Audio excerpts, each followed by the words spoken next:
Thanks, guys, for joining this conversation. I am really excited to talk about this. It's something that our team has been working on for quite a while, and we wanted to share kind of the process that we went through. My name is Angela Tricoli. I'm a chief member hosting today's event, and I am the VP of product marketing at Spryker, and I am joined by my lovely colleague, Becky, and I'll let her introduce herself as well.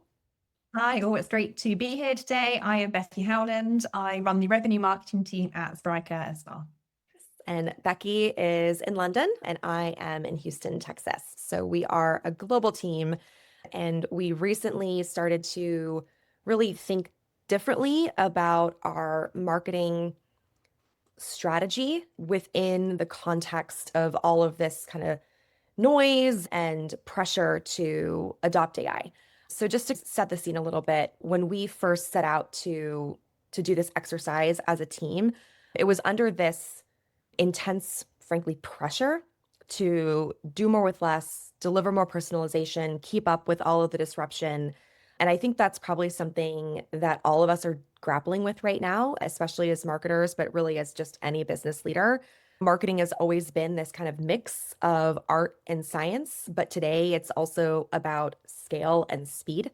And with all the technology innovation just accelerating and compounding channels, it's becoming very difficult, I think, for all of us to really keep up. And then, of course, at the same time, keep up with customer expectations. Is this jarring? Is this hitting the right chord? How do we make sure that we're still delivering really nice journeys for them? Becky and I both have more of a B2B marketing background. So we're also thinking about these like 12, 16, 18-month sales cycles and how do we keep the customers that we're touching on a really nice journey that's very intentional and very tailored to them.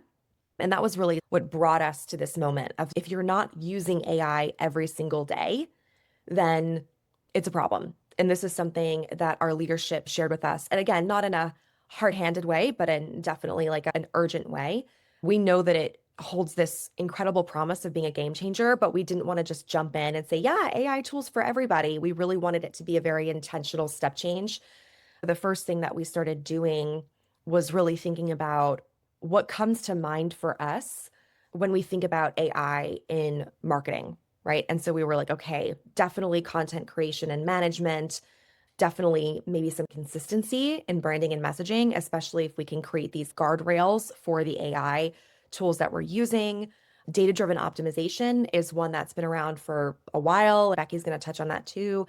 And then also customer-centric personalization. So this is when we first set out to do this exercise, that was really what was in the back of our minds. Like, how do we think through this? And I want to preface the conversation also to say that we're not pitching any consulting services here. We don't actually work for an AI tool company. We work for a digital commerce company. So we're not going to be talking about recommending this shiny tool over that one. We're really going to be focusing on the process we went through as a team to think differently about our entire marketing program and marketing strategy. And so that brings us to zooming in. I'm actually going to start with where we finished, but then we're going to take you back to where we started. So we're going to go on a little bit of a journey together today.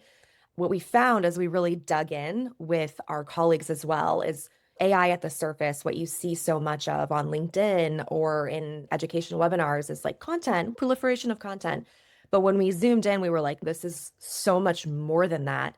It's touching the entire life cycle of marketing, from market research, where I live, in product marketing, through campaign strategy, and down to the end. Becky, I would love for you to add some color there as well, because we were doing this pretty hand in hand.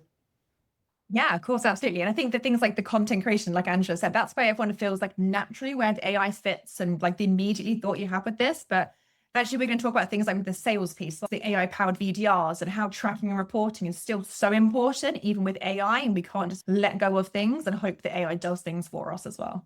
And like I said, we're going to start at the end and where we found that we were applying the tools in the way that made the most sense to our team. But then we're going to go back to the beginning and walk you through that process so that ideally, if you guys are also starting to have these conversations with your respective teams, it can be a framework that you can apply and choose the right tools and the right areas for your organization to start applying AI potentially. In the prior slide, we highlighted 5 major areas that we found were really dramatically impacted or could be impacted by using AI tools. And when I say impacted, we're always looking for things like higher quality, higher efficiency, more scale. If it's a disruptive impact, then obviously that's a hard no. So we were really prioritizing those areas. To start with market research, the top 3 things that we found to be most positively impacted were automated market and competitive insights. So, really moving away from that manual weekly and monthly tracking for competitive and market research. Now, these tools like Crayon, Compite, Clue, they've been around for a while, but their use of AI beyond data scraping has dramatically improved over the last couple of years. Another area that, particularly in messaging, content creation, product marketing, we found to see a major acceleration in productivity and quality was around creating synthetic personas. So this is something that historically can be pretty hard. You have to sit down, you have to interview 20 people, do the market research, understand, does this messaging resonate? Does this work for you? And by creating synthetic personas using tools like Perplexity and ChatGPT, we're able to spar with kind of these different AI individuals and really get very immediate feedback on whether or not messaging is going to resonate or not. And that can help to fortify some of the core messaging we're bringing into campaigns. There's also things like the ICPs, like how we're always looking for new ICPs and how we prioritize as well with dynamic scoring and things like this. Using tools like 6sense also really helps with that. It helps identify new ICPs, strong ICPs, and again, that prioritization of where we should be looking and focusing, or potentially what we haven't seen as well that we just haven't paid attention to or haven't thought about yet. And ultimately, just things that used to take weeks can now happen in days or hours ultimately, and it's helping us work faster and smarter, which means we can become more precise from day one. So that's just like that campaign element. We can really bring that to the right audience very early on as well. And actually leads me to how AI really has changed the game when it comes to how we plan and execute our campaigns. I mentioned 6sense already, in Claude and HubSpot. And this really allows us to help more different go-to-market scenarios, prioritize those accounts with precision as well. Instead of relying on that really broad target or like that spray and pray approach, we now really have the ability to predict who's in market and actually tailor our outreach accordingly to those people. So it doesn't mean anymore that we're like casting that wide net in that big pond and just hoping we're going to get a bite. It just does mean that we can now zero in on those buyers, the right buyers at the right time with the right message ultimately. So AI is really helping us align closely with our ICP. We can track their intent signals. We can engage with them when they're most likely to convert as well with a message that matters to them. And this just really allows us to be strategic rather than reactive as well. And it gives us really like a greater confidence in our campaigns. Like everything we're doing is grounded in data and it's no longer guesswork as well. Yeah. And then when we pick up that information that we're getting from Becky's team, for example, then as we're starting to think about how are we creating that content, one of the biggest challenges is, okay, you've got this data that tells you specifically what this persona wants to hear or wants to see. How do I scale that? Right? So leading content to product marketing, what am I doing to make sure that I'm scaling that, but that it's not just garbage? I think one of the things that we've all found probably as marketers is, man, there's a lot of garbage out there. And I don't want to put out content into LinkedIn universe or into an ad that's not fully aligned with my brand, that's not fully aligned with our tone of voice, that's not fully aligned with our messaging. And so there were a handful of tools that we started to adopt after doing quite a bit of research that we found really helped us to test and refine the message based on the personas that Becky was identifying and really ideate at scale. Okay, I've got this core industry agnostic messaging, let's say. How do I then shape that for automotive, for aerospace? And then once we had that, we were able to reskin a lot of our messaging at scale and do it times 10, but do it in a minute instead of having to rewrite that over the course of a couple of weeks. So that was number one, a huge unlock. Then optimizing that messaging. So really making sure that we were hitting the right tone. And then finally personalizing it, and not just personalizing it in terms of the message we were using, but personalizing the look and feel of the entire asset. So using tools like Midjourney, for example, were super, super invaluable to help us create a very tailored experience so that once we had the data and we knew what channels and we knew what topics for each persona, we could actually serve up a very one-to-one campaign to that person, but we could do it not in, as Becky said, days or weeks. We could do it truly in, and that's been an incredible change for us, especially because our team is pretty scrappy. We don't have a humongous team. So that was really invaluable. If we think about how AI transforms the sales execution piece as well, for our sales development reps, they are the front line of pipeline creation. They work incredibly close to my revenue marketing team. And AI is now helping us engage and qualify leads faster as well. With things like AI assisted deal decks and intelligent routing, we now are able to manage that growing pipeline volume without burning our teams out. This is really helping us prioritize the right accounts. We're looking to surface the buying signals as early as possible. We are reducing all the manual effort in that lead follow-up as well, which is something that all of our sales team just want, that help and that guidance as where to look and spend their time and energy ultimately. The personalization piece is no longer such a manual task either, and AI is really helping us generate that highly tailored outbound message as well in real time. And it's not just like the subject lines and the email copies, it's like the call scripts as well. They can be customized based on account behavior or industry insights. It can also recommend like the most relevant case study as well, or like content asset. So reps are now like armed with the best material to move the conversation forward. They can see what's interesting and what's relevant, and they can lead the conversation with that now as well. So AI is really giving us the real-time visibility into what's happening. And it's really just things like Gong or Notebook LM. We can also like transcribe those calls. We can spot trends. We can look at coaching opportunities, competitive insights as well. And actually, this here, Ethan, who you can see, he's not just a lovely, friendly face. He's one of our 3 AI agents that we now have. And for us, he represents like a new kind of BDR experience. And Ethan allows things to be personalized, efficient. He works 24/7, 365 days a year. And that's all thanks to AI as well. But he feels like one of our team, which is great. Yes. And we did get a question, are you using AI agent SDRs? So you answered that one. But if there's additional questions that folks have, please feel free to put those into the chat. I also did get a question about what LLM we're using for synthetic personas. So I actually used 2. The first was Perplexity to develop that profile, and the second was ChatGPT to create that persona and spar with that persona. I will send you, I actually did a whole write-up on the process. There were some positives and some negatives, right? AI is far from perfect. So I will put a link to that article into the Chief Member app as well. Awesome. Thanks, Angela.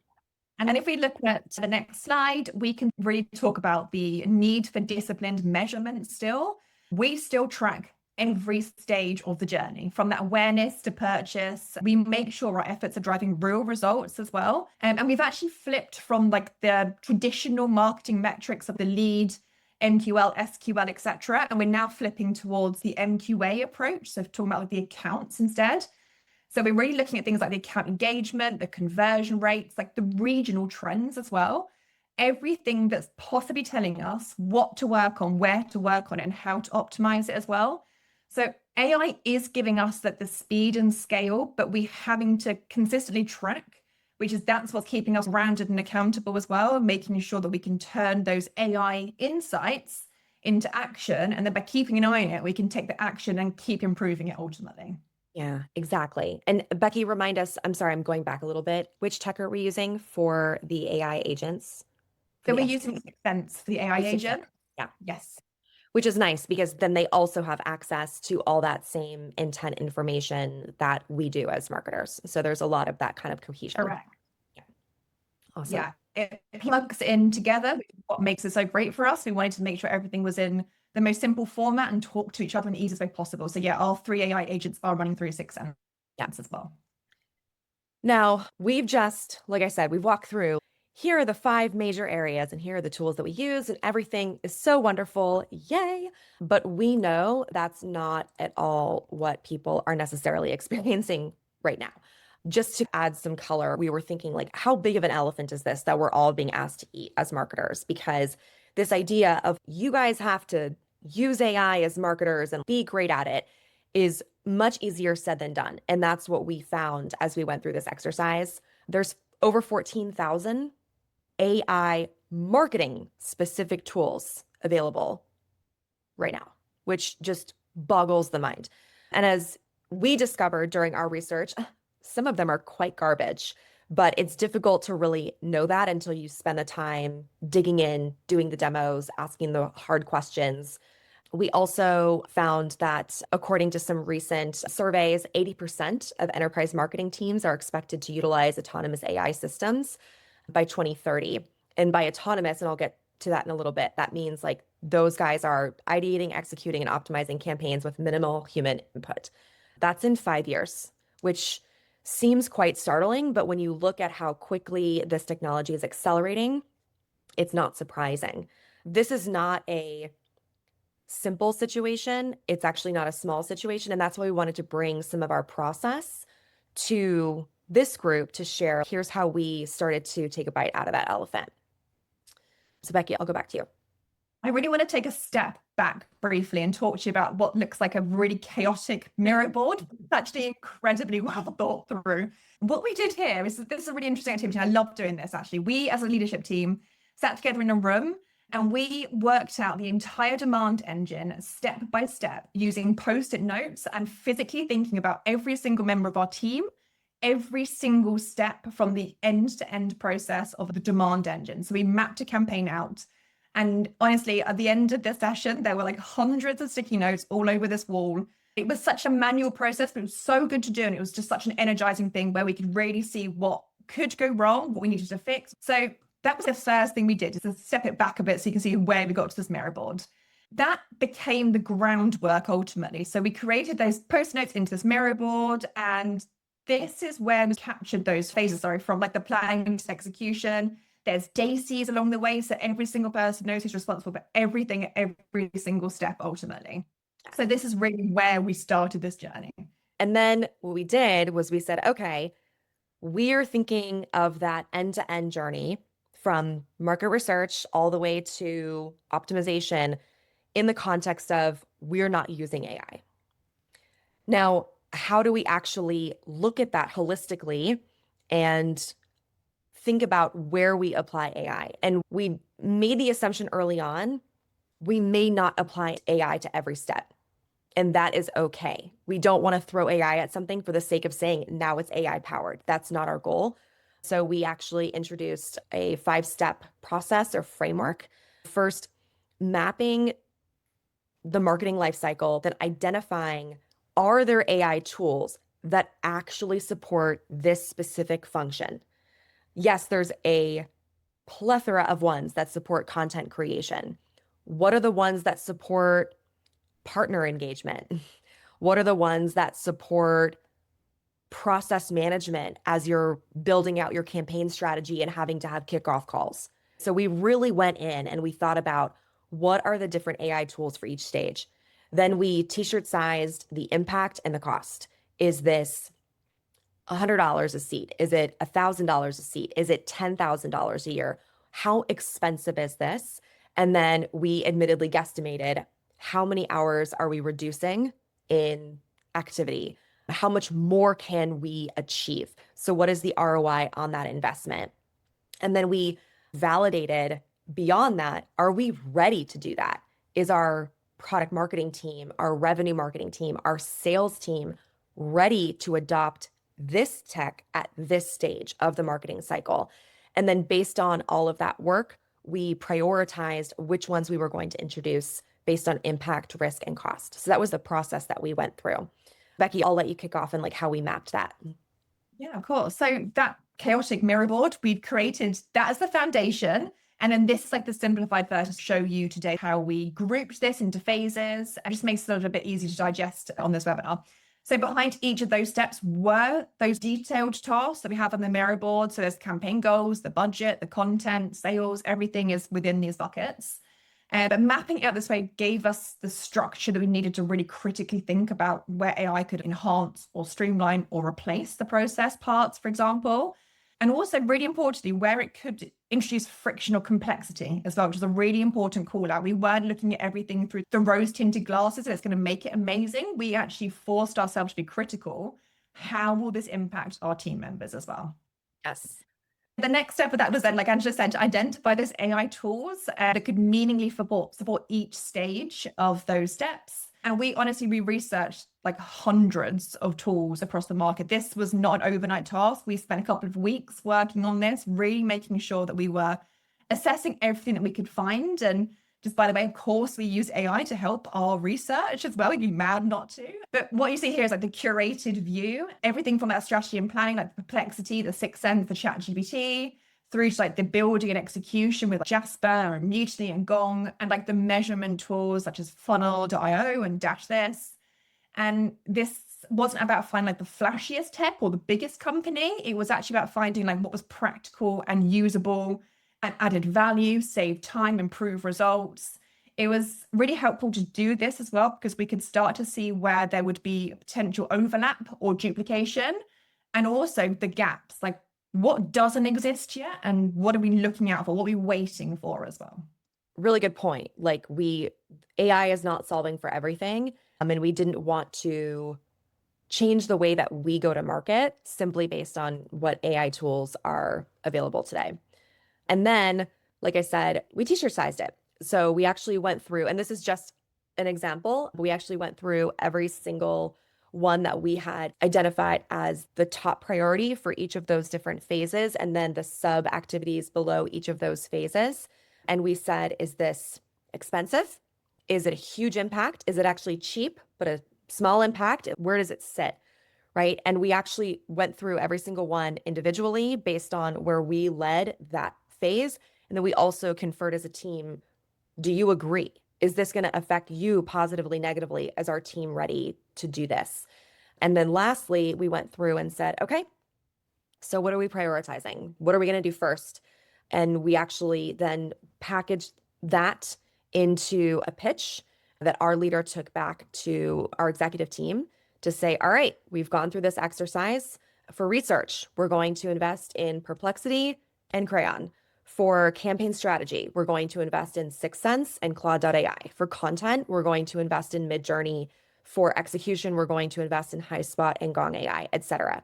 And so bringing that budget, bringing the estimated number of hours and the impact that it would have so that our executive team could actually understand what's the ROI. And since we've done this, we've started to implement those with the team. Like I said, we started at the end, came back to the beginning. Now we're at the end again. And now we're starting to continue actually tracking and measuring the true return on those AI investments. So are we able to build content faster? Are we able to maintain the quality that we've seen before? Is our campaign, are the effects of our campaign, are we seeing higher engagement, lower engagement? The orange boxes simply stand for how we said, is this a medium cost, a low impact, a high impact? So it's not beautiful that they're just orange boxes to say, here's how we t-shirt sized the cost and the impact. Now, happy to stop there and take some questions. Hopefully this was helpful for some folks that are still trying to figure out how they want to even whiteboard this in the first place. That was really our goal, was to just share the process that we went through. I'm also happy to share these slides because we know how hard this is as marketing executives to do this, whether you're at a big company or a small company. And we really wanted to share the process that we did so that all of us in the marketing community can feel more confident. And we wanted to both show the results that we had and where we ended up, but also how we got there, because you're not going to want to use the same tools necessarily that we use. It's not going to be the right ones for you necessarily. So happy to take questions. Becky also is as well, I'm sure. That's a really important point that came across. Yeah. As we were doing this, I think one of the things that became apparent very quickly was that actually we are nowhere near AI replacing anybody. Like we needed to upskill and invest time to. I think, Becky, we lost you a little bit, but what she's saying is that we also had to help our people upskill. Did I hear that correctly? Yeah, which was hard, right? Yeah. Exactly. Yeah. So one question that we got, I'm just going to go through these a little bit before we go through some future looking slides. What results have you seen so far using the SDR AI agents? I've heard B2B lead conversions of up to 4 times improvement, which seems crazy high. Is that realistic? Yeah, so I think the most immediate result that we've seen is actually our open rate is consistently around 70% now, which is so much more than we could ever have achieved with our generic messaging. We have been very thoughtful with how we've tested this out, and we have put in the leads, the bottom of the funnel, the not the high conversion leads, to make sure we weren't messing this up as we were growing this and testing this. But yeah, to be able to see an open rate of almost 70% consistently over thousands and thousands of tests was huge for us, because we were seeing around 8% before having this. So that alone is a real win. The next step for us is to start actually having it take over those high value leads as well, and seeing how it can start converting and bringing in those first meetings and opportunities for us as well. But I think as the AI and the technology gets better, it will help us a lot more, because the personalization is getting so much smarter. It can dig into the company profile behind the scenes. It can pull through the keywords that the companies are researching. So for us, I think it's only going to get better. I've seen a lot of companies have a lot of really good wins. I don't think everyone will, because I think it depends how you use it and how much you invest into it as well. But it's definitely something that I will not be slowing down. I will be ramping up, and I will be putting much more high value sort of contacts into this as well to keep testing it. And I hope that helps a bit. Amazing. That 70%, I think that's above industry benchmark in general. That's fantastic. How did you budget your time to go through this work while also doing your day job?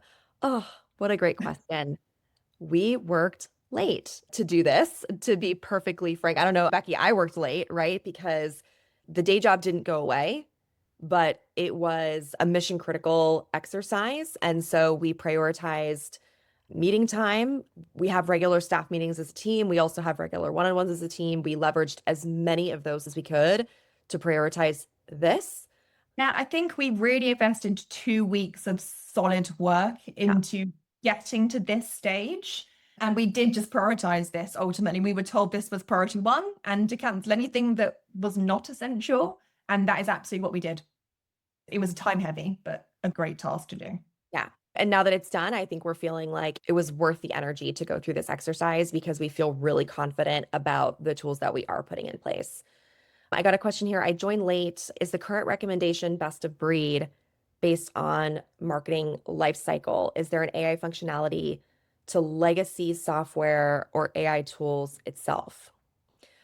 Is there AI tools that are across the marketing lifecycle? So you picked two and you did a recommendation based on these steps, which I remember, and I'm aging myself, but like 15 years ago in the software industry, that was the norm. And then everyone started going to software that could address most of the steps.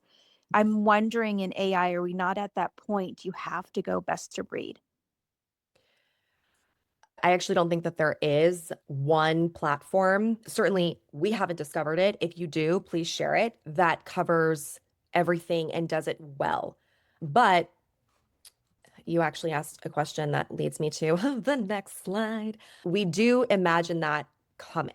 So right now, what we're seeing is best of breed everywhere. And just like with every other software category, as you alluded, it's just proliferation and a lot of it's kind of garbage. I'll be honest. Right now, we're in this first wave, how we characterized it as a team of reactive AI for marketing. So it still requires quite a lot of prompting. And one of the things that we're focusing on right now is actually optimizing the prompts that we feed it, optimizing the data that we feed it, optimizing the content that we feed it, because there is such a thing as a bad prompt. It's just going to deliver something that makes no sense. And so we've, as a team, gone through, and as we found prompts that are like, that's the one, that's a solid one. It gives me the right email cadence, or it gives me the right messaging. Then we're documenting those and sharing them with the teams so that we can continue improving the ones that we're using. But right now, it's truly best of breed. And we are seeing that we're having to take on 8 to 10 different tools just to cover all of the areas of the marketing lifecycle that we feel should and could be covered and optimized with AI. Moving forward, we're imagining that this next wave, especially when you think about how quickly these tools are improving and starting to consolidate a little bit, that we'll start moving into that phase of more like a predictive AI for marketing. So it'll anticipate, it'll predict based on how you're interacting with it. There'll also be more consolidation across onto single platforms. So for example, one organization who's shown that they're starting to do this is Jasper. If you're looking for a tool that just covers quite a lot, I would definitely check out Jasper. Not every single thing that they do is perfect. You can tell they started in copy, and that is really where they shine, but they're starting to bring other capabilities onto their platform. So I think in the next 2 to 3 years, you will see more platform-based AI for marketing that covers a lot more, and you'll be able to transition out of this best of breed phase into that. With that will come more cross-channel orchestration, better hyper-personalization, more predictive analytics, more predictive activity, and ideally, some more of that multimodal content creation. I want video, I want a podcast, I want a campaign banner, and I want a blog. Here's my messaging, dynamically created for exactly the persona that Becky identified. I think we're going to start to see a lot more of that. And then longer term, and we, as a team, we were like, not quite sure. Is it 5 years? Is it 10 years? Like, when is this going to happen? Is going to be that authoritative AI phase. I actually think this will happen in other industries before it happens in marketing. For example, I imagine this happening in supply chain before it happens in marketing, but it's going to come. And this is where you have campaign co-pilots that are designing these campaigns with you, even more of that content creation without maybe even getting a prompt. It just knows that's the next step because it's learned how you at your organization do marketing. And it'll also start to contribute more to the business strategy, not just the execution. It'll make recommendations. All of this, of course, being based off of patterns and pattern recognition. I think we all probably know this. AI does not think. AI is very good at identifying patterns. So importantly, it's still going to be, we still have to be stewards of that, right? We still have to make sure that we're putting in the right data, the right content, and that we are gut checking everything that we see. Because one thing we didn't quite touch on yet, but that Becky and I and our whole team took very seriously was not just thinking about risks to our team and how they might adopt the AI and what learning curves they have, but risks to the company. So, for example, as AI just takes on a more prominent leading role, what are the risks that content starts to feel or campaigns start to feel just vanilla? And how do we mitigate those risks? What are the risks that AI posts something on LinkedIn that is bizarre and it actually hurts our brand, or that frankly, it gets hacked? And so these are all the things that we're now having to think about that we didn't really have to think about before. You might have to think about that wild intern who just decided, just don't give her the social credentials. But now we actually have to think about the fact that we're trusting this tool and we need to know what that risk management kind of looks like. Kind of building on that, we also thought about what are the capabilities that us as leaders really need to start thinking about that are quite different than what we were thinking about before. So taking into consideration where we feel AI is headed, what is the kind of skill set that we need? What is the AI talent, the governance that we need to put in place so that our use of AI is aligned with our brand, aligned with our strategy, delivers high content quality, transparency, is also taking in consideration data privacy. How do we make sure that we have all the right foundational principles in place? How do we make sure that we're finding the tool stack that is best for us, even if it is best of breed and not all on one platform? And I think, Becky, you hit the nail on the head. With 6sense for us, it was able to achieve a lot of different things for our marketing programming. And so that made sense. And it also integrated really well with other tools that are already in our marketing stack. So that made a lot of sense for us. And then on top of that, how do you make sure that you have the right content that you're feeding it, the right data that you're feeding it, and really ensuring that the foundation for that AI is quality? And then once that's in place, I'm kind of like building my little pyramid here. How do you ensure there's cross-functional alignment? One of the key factors that we all identified for a successful AI program, even if it's for marketing, is that nothing lives in a silo. Your sales team, your product team, your operations team, everybody has to be in on it with you. And so, for example, like if I'm introducing something for competitive intelligence, I need to bring my sales team and my product team on board with me. If Becky's building something that's maybe going to be affecting how we drive pipeline or how we engage with prospects, sales needs to be in on that. And so that's really critical.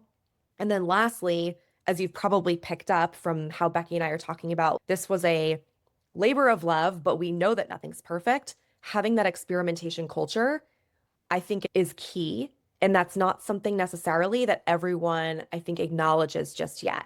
They think AI, fix it. And it's, oh, no, be prepared for a lot of awkwardness, for testing and for learning and for quality control, and just making sure that you are all giving each other grace to not get it perfect the right time around.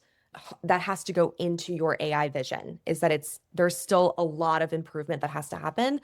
So having that AI culture or that experimentation culture around AI is going to be really critical. Just really quickly, and then we'll get back to questions. Another thing that we thought about was, how is this changing what a marketer's career looks like? And of course, we thought about that for us as marketing leaders, but we also are thinking about that for our own staff. How do we set them up for success, especially some of our junior staff? How do we make sure that they're not being written out of the equation, right? So we wanted to identify what are the careers that are fading away, what's accelerating, what's emerging, so that we can start now setting them up with the skills and the training that set them up for success long term. So we found that those pure execution roles, entry-level copywriting, manual analytics, those are fading, if not gone. Let's be on the nose about it. I know there's still quite a lot of like resistance to it, but they're fading pretty quickly. Data-driven marketers, technologists, creative strategists, those are certainly accelerating, because even these amazing content creation tools, they're not strategists. They're not coming up with crazy ideas. They're executing what you ask it to. And then emerging roles are things like AI orchestrators, content strategists, even more so, customer experience architects. So thinking differently about the campaign journey and thinking of it truly as a customer experience at a very kind of holistic level. And then, of course, QA, risk mitigation, things like that.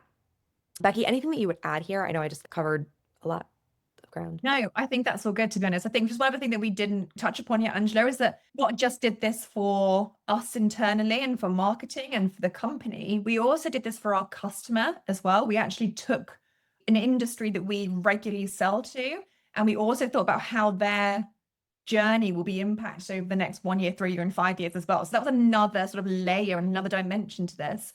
So again, just make sure we're thinking about this in every dimension. And that was just another really good point to bring up and do as part of this task.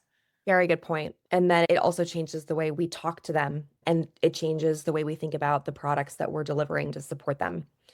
Before we close, I want to go back to questions. We covered this a little bit, but Becky, you might have other things that you would add here. Since you're using quite a few different tools, what have you been doing to make this process more seamless from one step to another? I'm going to mix this question in with the next one about the training as well, because I think those two can be quite important together. There have been a lot of big changes, and honestly, we've got some really good internal teams that are helping us with like the training from like a development point of view. We've got some sort of AI people in the team that are just really good advocates. So we're just keeping the conversation going ultimately. We do a lot of documentation, keep notes on Confluence, all the most important things we're doing for all of these tools, like the how-tos. We have experts as well for each of these tools that are like the real people that are the go-to people. We do things like office hours to talk about the tools individually. So we'll do drop-in sessions that is open calls to just join and ask or watch these things in action. And also another thing that we did that worked particularly was we actually, when we brought in 6 Sense, being that it is such a big tool that impacted so much of the journey for marketing and sales, we actually implemented company-wide OKR on the training. So we actually mandated the fact that the entire marketing org, even those in graphic design, for example, all had to read a book and take an exam and become certified.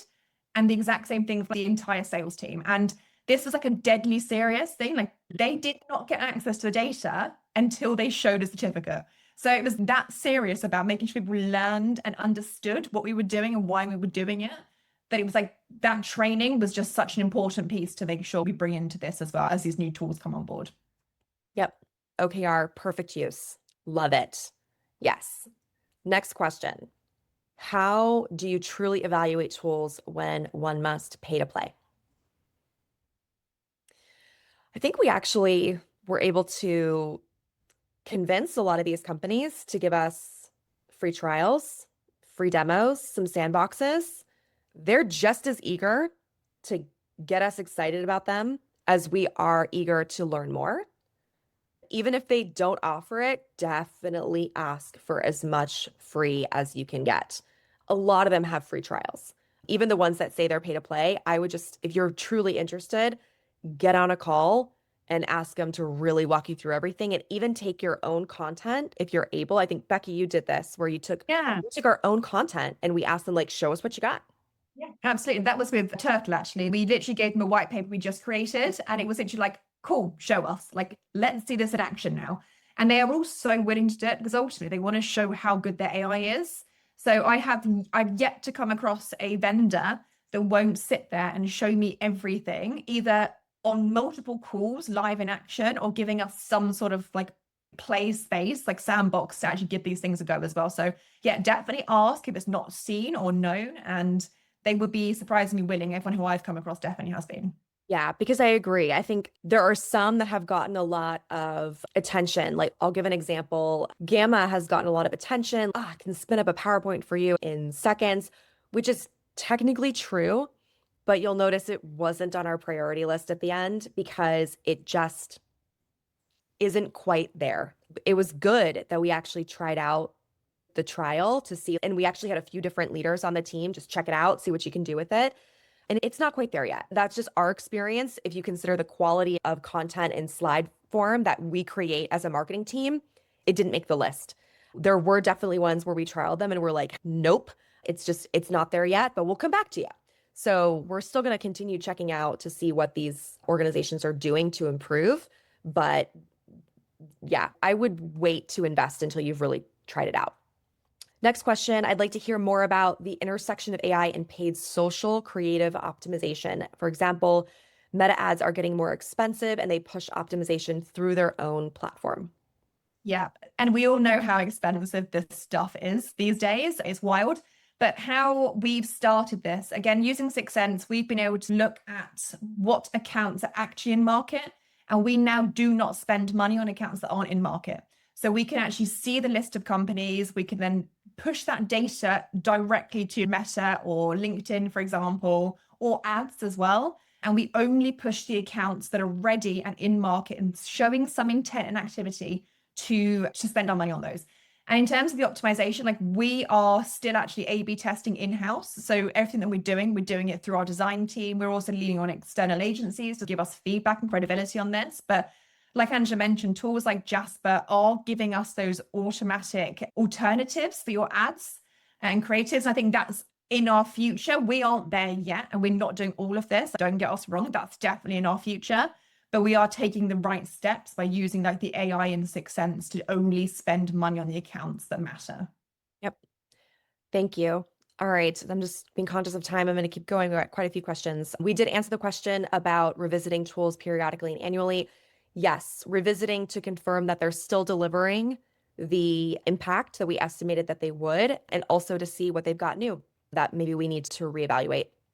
Definitely. Question from Michelle, interested in how to use AI for consistency and branding and messaging and scaling, editing messaging. This is something that I do quite a lot. I'm happy to take this question. Of course, Becky, more than happy to get your thoughts here too. One of the things that I will say about AI is that it really loves direction.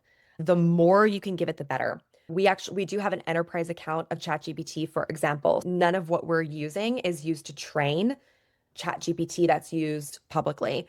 So we do have our safe environment where we can feed it a little bit more information, although we don't ever feed it anything like revenue data, customer data, or anything along those lines. But one example is when I was creating different industry-specific variations of our core messaging, I built our core messaging framework. That wasn't something that I used AI for. I built that myself. I evaluated it with our leadership team.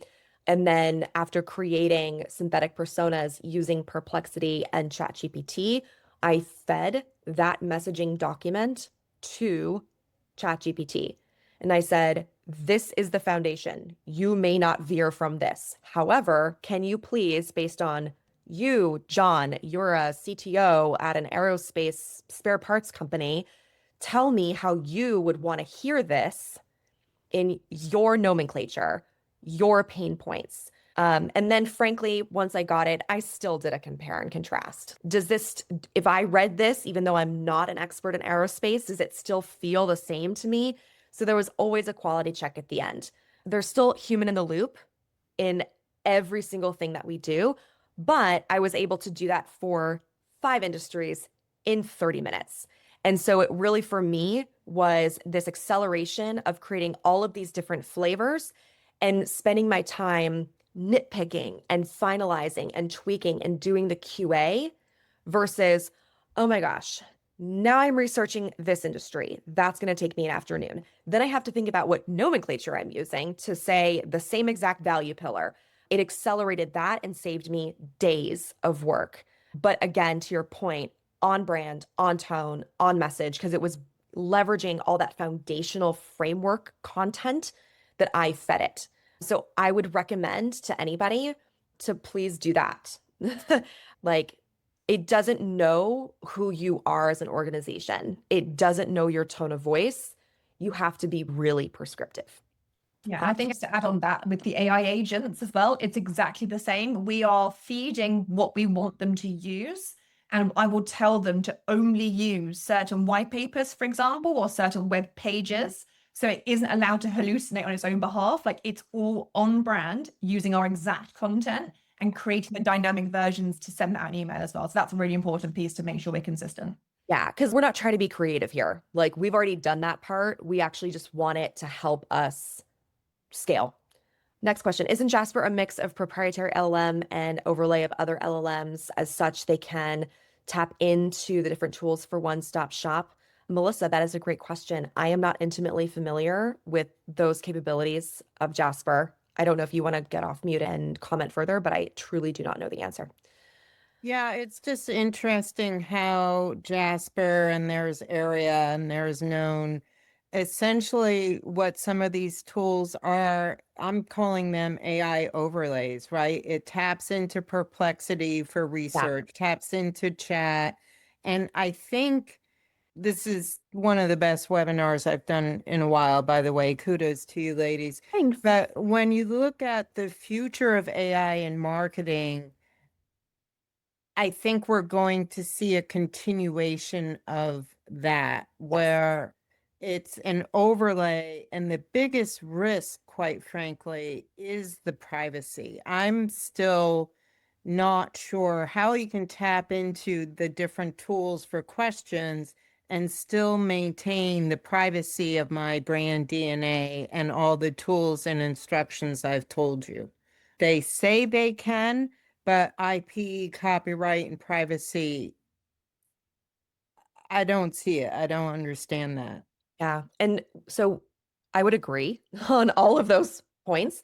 We do have AI governance and AI training at our organization to cover all of those risk mitigation tactics.